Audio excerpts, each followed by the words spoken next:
Sungguh kami bangga memiliki Allah yang hidup, Allah yang kami kenal di dalam nama Tuhan Yesus Kristus. Musuh yang terakhir Engkau kalahkan maut. Kami terima dengan iman kemenangan-kemenangan Kau berikan hidup kami. Kami berterima kasih kepada Bapa di surga buat pemeliharaan Kau sepanjang hari malam, dan kami boleh bangun yang tubuh sehat, adakan mesbah keluarga, mesbah pribadi, dan kami rindu untuk mendengarkan renungan firman. Kami siap, Roh Kudus, urapi hamba-Mu, urapi kami, berikan pengertian kami yang baru, supaya kami tabah dalam hadapi hidup yang penuh dengan tantangan. Haleluya, amin. Shalom, selamat pagi, selamat bertemu dalam kasih Tuhan Yesus Kristus. Hari kita akan membaca Yeremia pasal 32. Yeremia pasal 32 ayat pertama sampai ayat 44. Yeremia pasal 32 ayat pertama sampai 44. Pembelian ladang sebagai jaminan dari keselamatan Yehuda yang akan datang. Firman yang datang dari Tuhan pada Yeremia dalam tahun yang ke-10 pemerintahan Sedekia Raja Yehuda. Itulah tahun yang ke-18 pemerintahan Nebukadnezar. Pada waktu itu tentara Raja Babel mengepung Yerusalem, dan Nabi Yeremia ditahan di pelataran penjagaan yang ada di istana Raja Yehuda.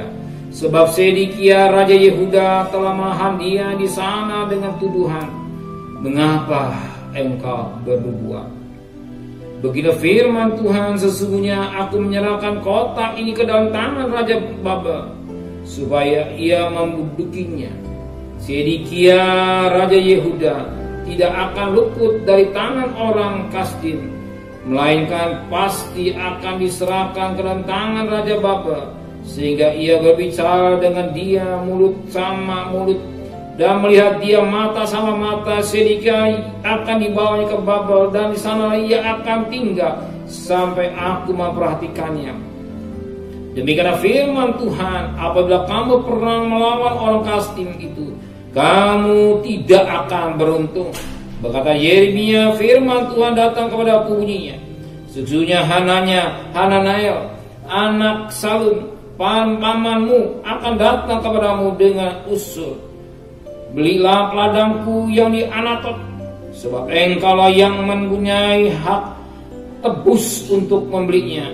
Kemudian sesuai dengan firman Tuhan datanglah Hananiah anak pamanku kepadaku di pelataran penjagaan dan mengusulkan kepadaku, belilah ladangku yang di Anatot di daerah Benyamin itu, sebab engkaulah yang mempunyai hak milik dan hak tebus. Bila itu maka taulah aku bahwa itu adalah firman Tuhan.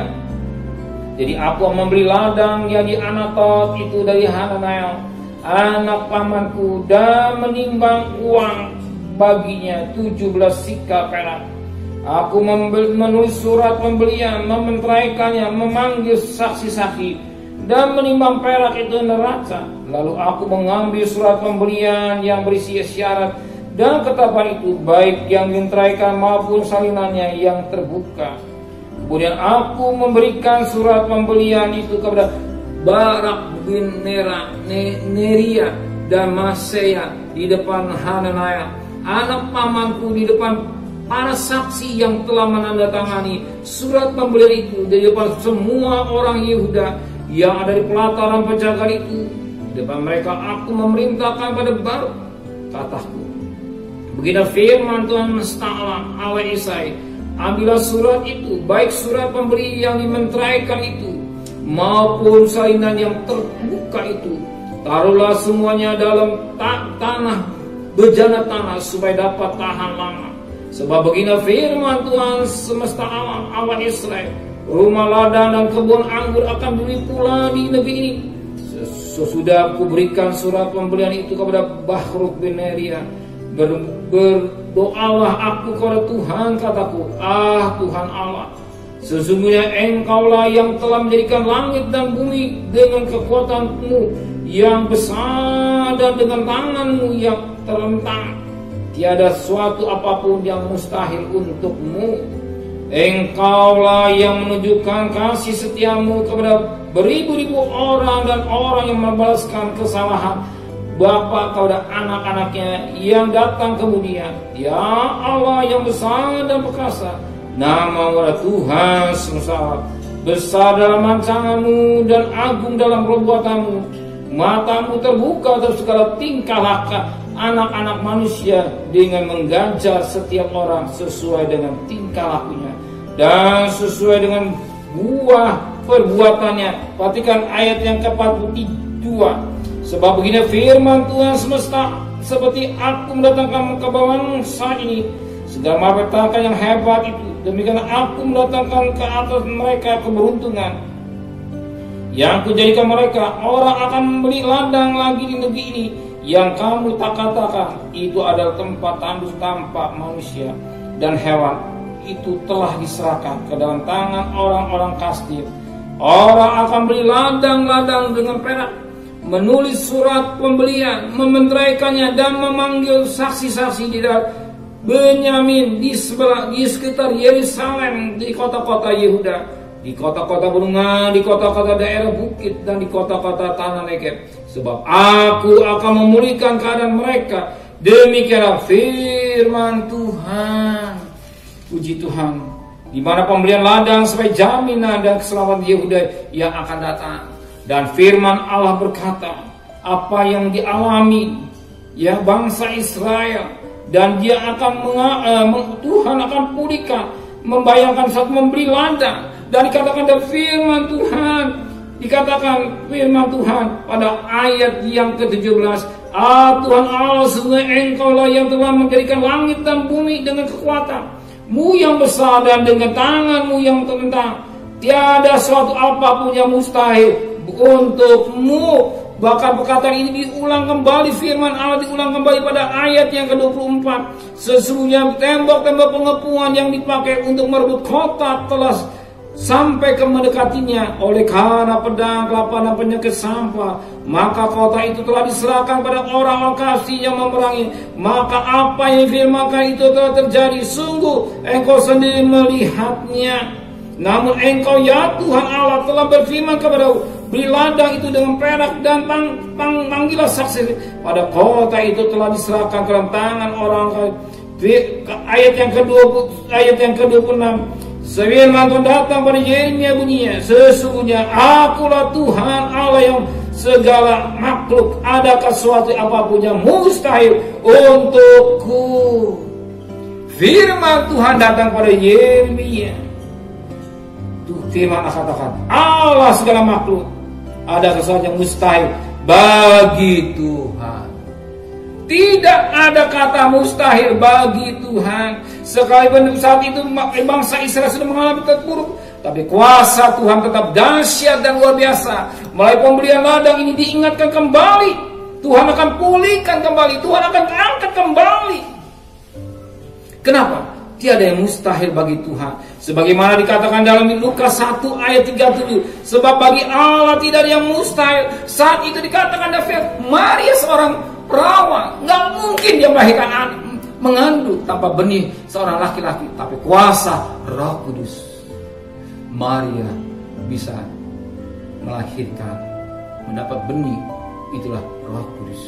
Roh Kudus inilah yang berkarya dalam hidup saudara. Roh Kuduslah yang berkarya dalam hidup saudara. Jangan saudara pesimis. Izinkan Roh Kudus berkarya hidup saudara. Izinkan Roh Kudus berkarya hidup saudara. Serahkan Roh Kudus dalam hidup saudara yang membimbing kita, yang memimpin kita, sehingga saudara tidak usah takut. Tidak ada yang mustahil bagi Tuhan. Kalau Roh Allah yang bekerja, semua akan jadi beres. Pikiran manusia terbatas, tapi Roh Allah tidak pernah kalah. Allah tidak akan ada jalan buntu. Bagi Allah tidak mustahil. Maria mustahil punya anak, menghamil. Demikian yang mustahil bagi manusia. Ingat, masih ada mujizat Tuhan. Masih ada mujizat. Tidak ada yang mustahil saudara. Tuhan akan pulihkan saudara. Tuhan akan tolong saudara. Tuhan akan memberkati saudara. Tuhan akan kembalikan apa yang saudara sudah hilang. Tuhan kembalikan saudara. Buat saudara kembali. Dulu saudara rugi, tapi Tuhan akan pulihkan kembali usaha saudara. Ingat, iya, tiada yang mustahil. Nggak mungkin Tuhan. Iya, kata saudara. Izinkan Roh Allah yang berkarya. Ketika Roh Allah berkarya, Maria bisa hamil. Tiada yang mustahil bagi Allah. Demikian tiada mustahil bagi saudara. Kalau saudara percaya, sesulit apapun, Dia sanggup menolong dan membesarkan saudara. Jangan saudara pakai pikiran manusia, pakai pikiran Tuhan. Tiada yang mustahil bagi Tuhan. Sesulit saudara, Tuhan sanggup menolong saudara. Sesulit saudara, Dia sanggup membuka jalan saudara. Jangan pesimis, optimis. Hari ini seperti mana Allah kerjakan Tuhan, tidak. Tuhan kata, firman Allah katakan, tidak yang mustahil bagi Tuhan. Percaya? Saudara percaya? Saya percaya.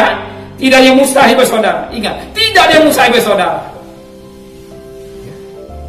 Kalau Tuhan mau berkarya, semua akan jadi indah. Tidak ada yang mustahil bagi Allah. Dan Allah sanggup menolong saudara, menyelesaikan problem yang saudara hadapi, masalah yang sulit yang hadapi. Ingat, Dia akan berperang buat saudara. Dia akan campur tangan dalam hidup saudara. Bagi saudara mustahil, tapi bagi Tuhan tidak ada yang mustahil. Amin. Tiada yang mustahil bagi manusia, bagi Allah. Ya, sesuatu yang mustahil bagi manusia, tidak ada yang mustahil bagi Allah. Saudara percaya, Dia sanggup menolong saudara. Dia pasti memberkati saudara hari ini. Terimalah dengan iman, mujizat Tuhan masih ada. Amin. Tuhan memberkati. Benar Bapa di surga, tiada yang mustahil bagi Engkau. Sesulit apapun, sesukar apapun persoalan yang kami hadapi, kami serahkan semua di bawah kaki-Mu saja. Kami serahkan masalah kami serahkan rumah tangga kami serahkan bisnis kami serahkan persoalan berat yang kami hadapi.